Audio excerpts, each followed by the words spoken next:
બાદ ધોધમાર વરસાદ પડ્યો હતો ને ગાજવીજ સાથે મેઘરાજાએ આગમન કર્યું હતું ત્યારે વેરાવળ તાલુકાના ઇન્દ્રોઈ ગામે વીજળી પડવાની ઘટના બની છે। આપ જે દ્રશ્ય જોઈ રહ્યા છો આ ઇન્દ્રોઈ ગામે એક રહેણાંક મકાન છે તેમાં વીજળી પડી હતી, જે ઇલેક્ટ્રિક ઉપકરણો છે તેમાં નુકસાન પહોંચાડ્યું હતું, સાથે સાથે જે મકાનનો સ્લેબ છે તેમાં પણ નુકસાન પહોંચાડ્યું હતું। આપ જે દ્રશ્યો જોઈ શકો છો તે પ્રમાણે જે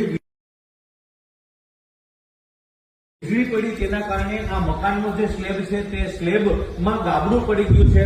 સદનસીબે કોઈ જાનહાનિ કે ઈજા નથી થઈ, પરંતુ જ્યારે વીજળી પડી ત્યારે અહીંના જે સ્થાનિક છે રહેવાસી તે બેન સંદેશ ન્યૂઝ સાથે જોડાયા છે। આપણે એમની સાથે સવાલ કરીશું। બેન, ક્યારે વીજળી પડી ને કેવો માહોલ હતો?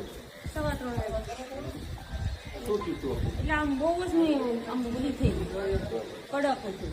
પછી અમે ભાગ્યું ઘરમાંથી અંદર બહાર, પછી અમે આ લોકોને બહાર કરી દીધા।